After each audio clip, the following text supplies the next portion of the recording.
While Ebuka sat down in the boys' quarter, he couldn't just fathom what had happened in his home. So he was about to lose everything. He was about to lose a lady he loved because he chose to misbehave. Not because Chinyere wasn't good on bed. Not because Chinyere wasn't the caring wife. Moreover, she was living according to what he had told her. He told her that he did not want to stress her. He told her that he wanted her to live the baby girl lifestyle. So why did he go as far as laying with her best friend? Ebuka made up his mind. He was going to chase Chinyere with every fiber in him. The same way he tried to win her over for marriage, he's going to do everything to win her over again. He can't lose Chinyere. He can't. She's everything to him. She's a special woman to him. His wife. His home cannot go down the drain because of one stupid mistake. Not at all. And he asked himself, what about Oche? What was the best way to apologize to Oche so that Oche could feel his sincerity? If Oche actually knew that he did not force himself, his wife only made the move. He was only there to try to compensate her for her pain and sorrows. He was just there to try to understand, try to be the understanding friend's husband. And there was the devil that came knocking, and he laid with her. After Ebuka weighed his option, he knew he was going to talk to Oche, but he knew he needed to fix his life when it comes to his wife. So with the passing days, Ebuka gradually started visiting Oche in the bank. He wasn't going with any gift or anything. He wasn't trying to buy anybody's love. He wanted to hit the nail on the head. He spoke to Oche about everything. He took the fall. He did not say anything concerning Eme. He never even said anything Eme said by the poolside that night. He just wanted Oche to forgive him as a friend.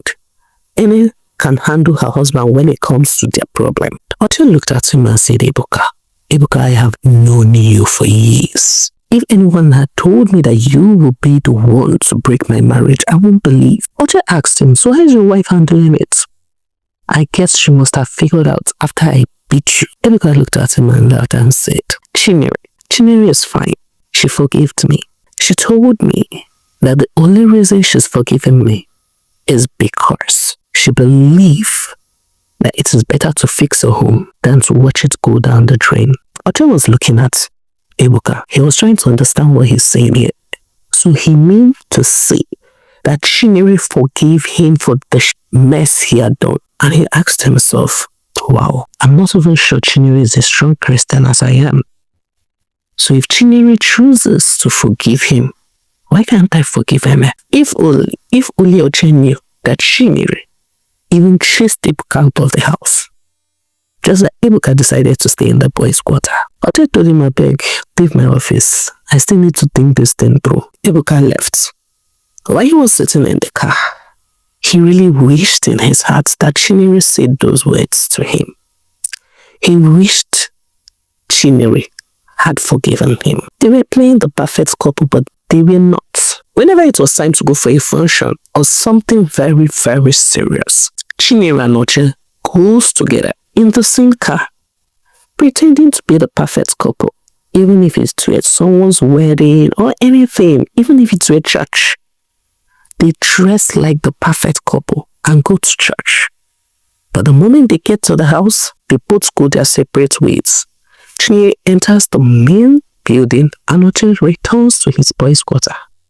Even while in the car, they don't see anything. Chinyere will purposely get lost pressing her phone. Even if Oche tries to say one thing, Chinyere never listens to whatever he has to say. Because she knew that she was not yet ready to forgive him. At least for that time. Whereas for Eme that had been receiving it hot and spicy from her husband Oche, Eme kept on begging Oche. She kept on pleading. At least, she never said it was the work of the devil. She knew it was her fault, but she kept on pleading for his forgiveness, stating that this is a mistake and this shouldn't scatter their home. This shouldn't break their home. Oche kept on asking her, Eme, why did you even do it? And not just that you did it, but you did it with someone I knew. Are you not thinking with your brain? Oh, didn't you think I was going to figure it out one way or the other? I get to meet Ebuka at least once or twice in a week. I would have figured it out one way or the other. I'm not trying to give the fact that you can cheat or anything, but I needed you to use your brain. You know, when I used to tell you that you needed deliverance, you thought I was whining. You thought I was just speaking rubbish. But now, can you see you really do need deliverance? I don't want to get your parents into this. You know what they're going to do. You know what the deaconess would do to you. I'm just trying to process it and handle it the right way. But a few days down the line, Ebuka had already visited Oche. So when he returned that day, he looked at his wife Ene and told her that he was going to forgive her. And Ene was surprised. Obviously, she wasn't expecting the forgiveness quick, but she never knew that it was what Ebuka told Oche that made Oche realize that he was a Christian and he needed to plead forgiveness. Because after that forgiveness, Oche monitored Ene like CCTV camera. Oh, Jesus. Oche followed this lady. Oche could even count how many beats her heart beats in a minute. He followed her every damn place she was going. Not physically. He had put a tracker in her car, in her phone. He monitored everything about her. When Ene found out, the first place she had found out was through her phone. She noticed that there was this strange app she had never put in her phone, but when she opened this app, she noticed it was connected to her husband's device. Her husband could track her wherever she was. She had to play the not offended wife, mainly whether it was her fault. Probably. Oche didn't know if she was going to go run into the arms of Ebuka again. But when Oche hit the camel back, was when he constantly reminded her of the fact that she laid with Ebuka. If he did not satisfy her on bed and she dares open her mouth to say any rubbish, Oche would tell her, I don't blame you. I don't blame you. It's not because you've laid with Ebuka. That's why you have mouth to talk on rubbish. In fact, after he found out that she was cheating, Oche sleeps with her whenever he decides to. Because Oche wasn't even sleeping with his wife before what happened. And he did not want him to sleep with her, being that he was not listening to her complaints. But after the realization of cheats and not what, they had to return back to being that perfect couple, smiling in front of their daughter like as if everything was okay, meanwhile nothing was okay. The moment Oche comes back to the house and Ene was not back, she will explain. Not just explain with mouth. She will start explaining from her phone before she gets to the house. Ene wasn't even at peace with herself. The forgiveness came with torture. It was a horror kind of forgiveness. The look on Oche's face when she comes back late alone can make you feel that Oche was going to descend on her. The only reason Oche had not yet descended on her was the fact he knew his daughter was around. He knew he did not want to give the negative impression to his daughter. But Ene was living in hell when it comes to living with Oche. Whereas for Bimbo's sweet. The only lady that had the perfect life and life that could be understood. But was it that perfect? Because after she ended up the 50-50 split, Timmy automatically became unnecessarily aggressive towards silly things. Whatsoever Bimbo did, he found fault with it. For Bimbo, she wasn't bothered. She knew she had to take the bull by the horn, and that's what she had done to end that stupid 50-50 rubbish. When he had gotten married to her and thought about bringing children to the world, didn't he know he was going to provide for them? She was glad. She even had the time to send huge chunks of money to her parents. But the silly thing Bimbo did, or the silly thing Bimbo often did, was never stating that that money was hers. The money she sent them every month, she made it look like it was the family that was sending. Oh, her mom will always praise Femi, thanking Femi and praying that Femi continue to excel in life. If only she knew that Bimbo was the one sending every money, whereas Femi only sent something for them during Christmas because he thought that was the right thing to do. One certain day, Femi returned and dinner wasn't yet on the dining. Instead of taking it out on the maid, he took it out on Bimbo. And in the process of exchanging words, Femi landed Bimbo a dirty slap. And the moment he did, he felt good about it. Really good. But that was the day Bimbo knew that she wasn't going to take any rubbish from Femi. They had a peaceful dinner. No one said anything while they were eating. But the moment they were done with that dinner, Bimbo went to have her bath and laid on the bed. Femi joined her on the bed and wanted to lay with her. Bimbo looked at him and said, "Can't you apologize? Do you think I am an animal that you would raise your hand on?" Femi didn't want to answer her. Instead, he turned to the other side of the bed and continued sleeping.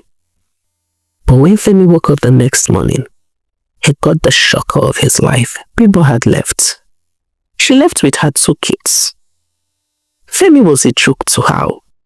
Or did Femi think he had the right to beat her when her own parents never did? Who does Femi think he is? Femi went round the house looking for Bimbo. Bimbo was nowhere to be found. The maids all responded, "Oga, she left this morning with the twins." He called her line numerous times.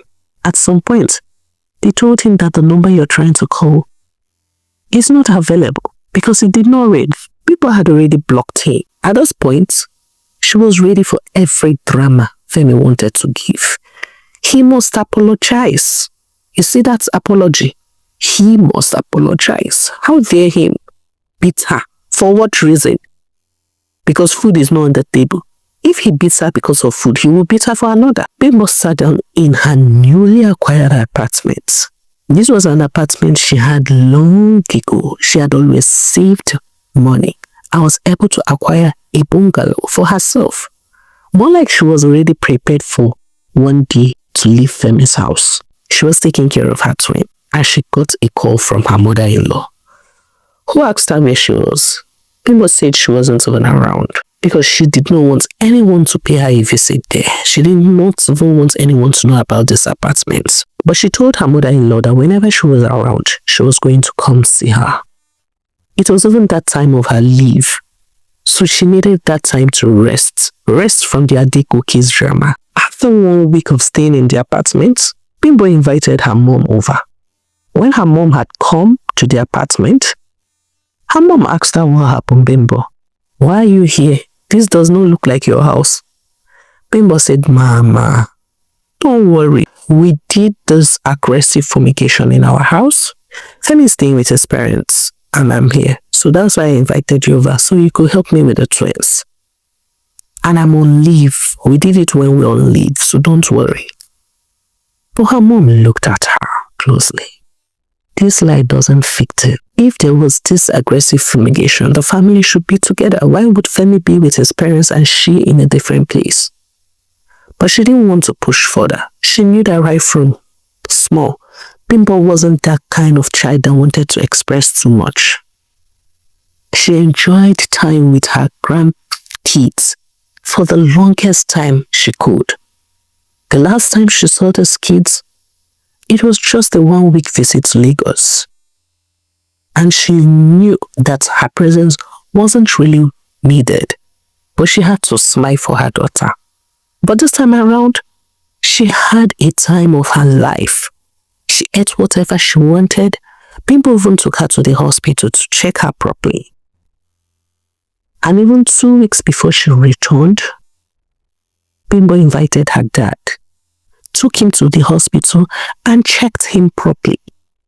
She wanted to give her parents the love she wasn't able to when she was living with Femi. Bimbo had even gradually started laying foundation for a house for her parents. Bimbo even while in that home, had made up her mind to resign from Tammy's father's auditing firm. She wanted to open her own auditing firm. She had made up her mind for that. It's another Friday. It was time for the girls to meet. Bimbo, Chinyere and Ene were sitting in a restaurant, but the atmosphere felt totally different. Very, very different. It felt like no one had anything to say. Their lives were ruined. No one even had any tangible thing to say. Bimbo just expressed the fact that she wanted to open her own auditing firm. They were glad for her, really excited for her. Chinyere said nothing. There was nothing in her life she even wanted to tell people about, not even about her phone, not even about her bag. She was just there because it was a ritual to meet every Friday. Ene was a living hell in her home. If you look at Ene, you will know that she is not going through a lot. She's the a lot on her own. She just kept on smiling to whatever Bimbo said. And after a while, she excused herself as she needed to go pick up her daughter Doshima. So it was left with Bimbo and Chinyere. The moment Ene left, Chinyere started talking. She wasn't even there to start saying what Ene had done. She was interested in Bimbo opening a new accounting firm. What happened? What changed? Why does she want to? Bimbo smiled and told her, I've been thinking about it for a long time. The three of us are accountants, and we got married into a good home. We can contribute and open our own accounting firm. Chinyere smiled and said, Bimbo, do you think friends might make good business partners? That we are friends, do you think we'll make good business partners? I've always loved spending money. You don't. For Ene, I don't know. She might be in between. So just imagine wanting a higher pay so I can fit into my life. Yes, I know my husband gives me much money for shopping, but I'm just trying to make an instance here. Let's call it black and white. Do you think good friends can make good business partners? Chinyere said, no, I don't think so. If you want to start your firm, I can invest as a shareholder and we'll agree on terms and conditions. Bimbo looked at her friend and said, I need much money for this. Do you think you can give it to me as an investor? Chinyere smiled. Anything you need, just put it in writing and I'll make it available for you.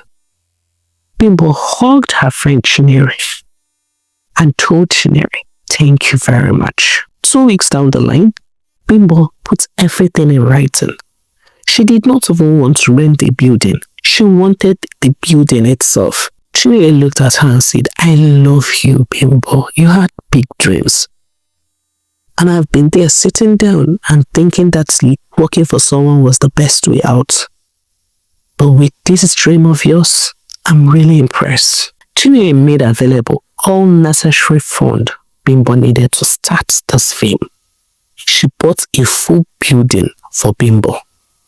As she was the investor, there were terms and conditions, rules that governed the business. So the business belonged to both of them as business partners, but not as friends. Chinyere also promised to help get some customers for her because she was new. No one had known her name yet. Why all this was going on, Femi never knew that Bimbo had taken a step further. He never knew that Bimbo had even resigned from his father's firm.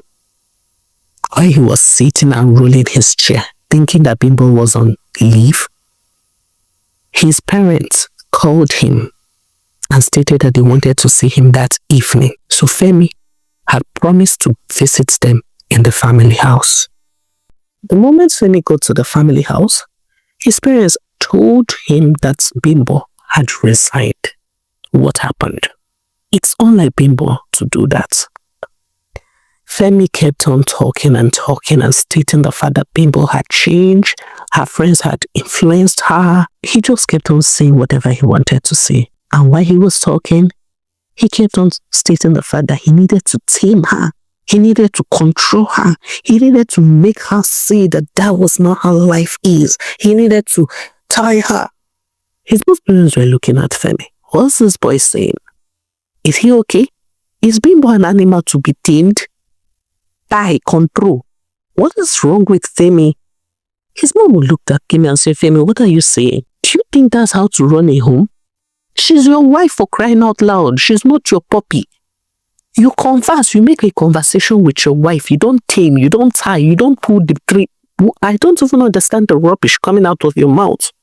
What do you mean that you pull the trigger, you hold the trigger? I don't even understand what you're saying.